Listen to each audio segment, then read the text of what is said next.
You have so much work to do between coming to Canada and applying for things that choosing the bank should be the least of your worries. So in this video मैं उन दो बड़े prominent banks that is Scotia Bank and CIBC Bank के बीच में आपको major differences बताऊंगा so that you can choose which bank is the best for you. So let's get started. Hello guys, welcome to the channel. Today we're going to discuss the difference between the CIBC Bank and the Scotia Bank, and we're going to discuss the 6 main differences. So let's get started with number 1, availability. आप availability बोल सकते हैं, presence बोल सकते हैं. तो Scotia Bank has over 900 branches all over Canada, while CIBC Bank has 1100 branches. So does that mean कि CIBC Bank is more readily available? The answer is no. Almost anywhere you go, you will find both the branches together. आपको CIBC और Scotia Bank आस पास ही दिखेंगे और most chances में आपको अगल बगल में ही दिखेंगे.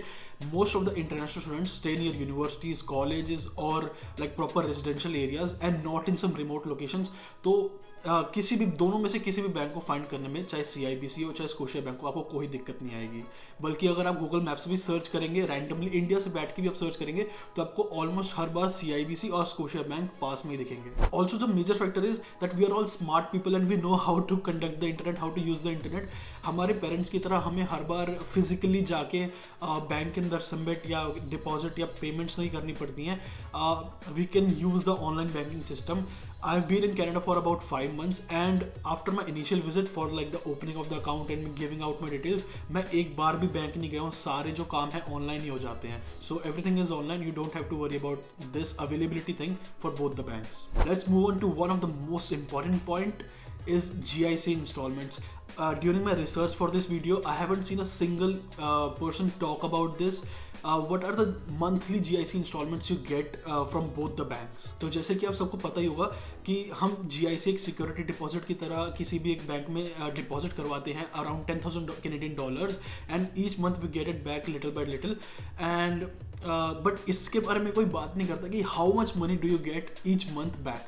So it highly depends on आप किस बैंक में अप्लाई कर रहे हैं, and it is really important because आपके जो सारे एक्सपेंसेस है वो मंथ के स्टार्ट में होते हैं. Also the reason why I am stressing so much on this point is because for example आपके खर्चे मंथ के स्टार्टिंग में $600 के आपको रेंट, मोबाइल बिल और आपके बाकी सारे खर्चे, गाड़ी के खर्चे आपको स्टार्टिंग ऑफ मंथ में देने हैं, और आपको सिर्फ बैंक से उससे कम अमाउंट मिल रही है. तो आपको हर बार क्रेडिट कार्ड पे वो खर्चा उठाना पड़ेगा, विच इज़ लाइक रियली रिस्की, क्योंकि हो सकता है अब बाद में मंथ एंड में आपको कोई दिक्कत आ जाए. तो getting GIC installments in the start of the month is really important, and वो अमाउंट बहुत ज़्यादा डिपेंड करेगी आपके एक्सपेंसेस के ऊपर. So the Scotia bank pays about $650 to $700 each month, while CIBC bank pays $1,000 every 1.5 months. सो आप बोलेंगे कि इसमें डिफरेंस ही क्या पड़ता है, आपको $1,000 1.5 मंथ्स में मिले या स्कोशिया से आपको 700 के करीब आपको 1 मंथ में मिले. सो थिंग इज आपके $1,000 1 मंथ के अंदर आपका खर्च हो जाएगा, एंड नेक्स्ट मंथ आपको फिर चाहिए होंगे, लाइक न्यू मनी चाहिए होंगी. So Scotiabank in a period of 1.5 months gives you 2 installments, while CIBC pays only 1. Future में आपको दिक्कत नहीं आएगी क्योंकि आप सेविंग्स करना शुरू कर देंगे, बट इनिशियल मंथ्स में जहाँ पर आपको जल्दी मनी की रिक्वायरमेंट्स होगी, बहुत बार आपको अपने फर्स्ट एंड लास्ट मंथ की रेंट पेमेंट करनी होगी, विंटर क्लोथ खरीदने हैं, शूज़ खरीदने हैं, जो एक्सपेंसिव थिंग्स है, फ़ोन की इंस्टॉलमेंट्स भरनी है, या जो आपके डिपॉजिट्स होते हैं $300-400 के वो करने हैं, तो उसमें बहुत ज़्यादा ये एक्सपेंस रिक्वायर्ड होता है. तो इसलिए आपको डिसाइड करना पड़ेगा कि आपको स्कोशिया लेना या CIBC लेना है. CIBC का ये I think one of the biggest disadvantage है, क्योंकि वो 1.5 मंथ्स में आपको 1,000 देता है, rather than Scotia जो आपको 650 आपको एक ही मंथ में देता है. Does that mean that Scotia Bank is better than CIBC Bank? The answer is still no, because it depends on a lot of factors I'm going to discuss in the future. One of these factors is cashback, which is our third point. Each of these banks pays you some cashback, like in the early days Paytm used to do, and this amount highly depends on what you like spend your amount on. So it can be the major you get fuels, groceries, and like other little expenses you do. You get cashback only on credit card payments, and it is important to do those credit card payments because you have to build your credit score for future buyings, like future bigger buys, like घर लेना होगा, आपको गाड़ी लेनी होगी, तो उसमें आपका credit score होना important है. तो आपको क्रेडिट कार्ड पे खर्चा करना पड़ेगा। Cashback is just a by product of it, but आपको क्रेडिट कार्ड पे खर्चा करना है ताकि आप अपना क्रेडिट स्कोर बिल्ड कर सकें। So both the banks almost give same amount of cashback. हमारे रूममेट यहाँ पर, हमारे हाउसमेट यहाँ पर $100 उन्होंने स्पेंड करा तो उनको अराउंड $2.5 का कैशबैक मिला। सब कुछ मिला के, ऑफकोर्स डिपेंड्स, अगर आपने सब कुछ फ्यू पे करा तो आपको और ज़्यादा मिल जाएगा। और मैंने अराउंड CIBC में किया था तो मेरे को भी अराउंड $3 मिले, तो अमाउंट ऑलमोस्ट सेम है। But one of the biggest factors is Scotia banks give you scene points, जिन पॉइंट्स को आपको रिडीम करके फिर किसी चीज़ों पे स्पेंड करना पड़ता है। While CIBC banks gives direct cash money, like आपको आपके बैंक में डिपॉजिट हो जाती है, आपके जो मनी है अमाउंट कैनेडियन डॉलर से वो डायरेक्टली डिपॉजिट हो जाते हैं, पॉइंट्स नहीं आते हैं, which is like really good because then you can decide on your own कि कहाँ पर मेरे को इन मनी को स्पेंड करना है, रादर देन स्कोशिया बैंक जहाँ पर वो पॉइंट्स आप किसी पर्टिकुलर सेट ऑफ चीज़ों के लिए ही रिडीम कर सकते हैं। कैशबैक में one of the most important factors which led me towards CIBC is, जब आप इनिशियली बैंक सेटअप करते हैं तो आपको $25 to $30 का इनिशियल कैशबैक मिलता है, and that is not happening with Scotiabank. Scotiabank is giving nothing, while CIBC banks give you about $25 to $30 of cashback, which is not a huge reason, but it's free money, so that is one of the reasons why I went towards CIBC as well. So जैसे कि मैंने अब आपको बता दिया कि I chose CIBC. So दो major factors में यही था कि एक तो एक्चुअल मनी आपको कैशबैक में मिल रही है, कोई पॉइंट्स नहीं मिल रहे हैं, एंड सेकेंड जो आपका ये इनिशियल सेटअप की जो आपको फ्री कैश मनी मिल रही थी वो।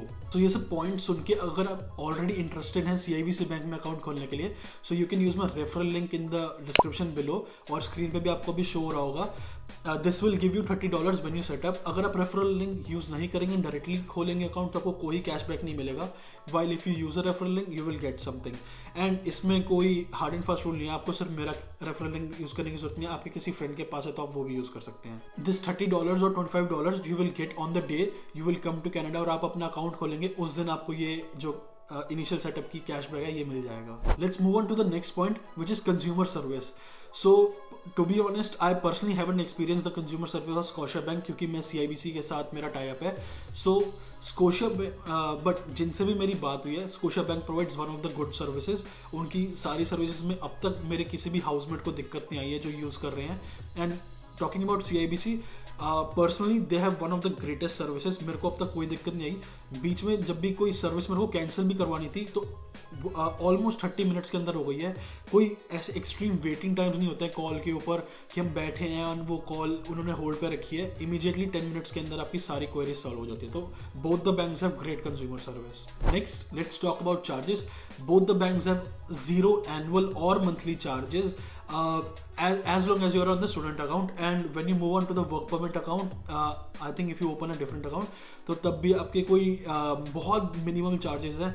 मैंने किसी भी अपने वर्क परमिट वाले फ्रेंड को कंप्लेन करते हुए नहीं सुना है कि CIBC या स्कोशिया बैंक या किसी भी बैंक में उनको चार्जेस की, एनुअल चार्जेस की कोई दिक्कत हो रही है। Let's move on to the last difference, and जो कि बहुत ज़्यादा इंपॉर्टेंट डिफरेंस है and was the biggest factor in deciding कि I will choose CIBC bank over Scotia bank, is GIC transfer method. CIBC provide you various options, like आप wire transfer तो कर ही सकते हैं, साथ में आप RTGS वगैरह कर सकते हैं, या आप किसी थर्ड पार्टी के थ्रू भी CIBC बैंक में अपना GIC अमाउंट डिपॉजिट करवा सकते हैं। बट स्कोशिया बैंक का बिगेस्ट डिसएडवांटेजेस, वो आपको सिर्फ वायर ट्रांसफर अलाउ करते हैं। आई डोंट नो नाउ अब क्या है, बट अराउंड 1 साल पहले 1 ईयर एगो तक उन्होंने सिर्फ वायर ट्रांसफर अलाउ कर रहे थे। So which is the biggest disadvantage, क्योंकि काफ़ी एक्सटर्नल चार्जेस भी लग जाते हैं, आपको अपने बैंक के अमाउंट पे ही जो डिसाइडेड कैनेडियन डॉलर का $1 का अमाउंट होता है उसी पे आपको वो वायर ट्रांसफर करना पड़ता है। This rates keep changing, so that's why I preferred CIBC, like actual cashback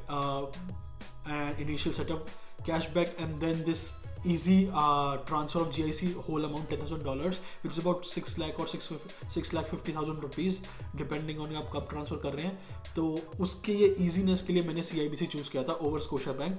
by the way Scotia bank में भी कोई कमी नहीं है, बहुत सारे लोग यहाँ पर स्कोशिया बैंक यूज़ करते हैं, एंड इक्वली बहुत सारे लोग यहाँ पर CIBC बैंक यूज़ करते हैं। If you want to watch my video on how to get the bonafide certificates for Canadian applications, you can watch my this video where I discuss that.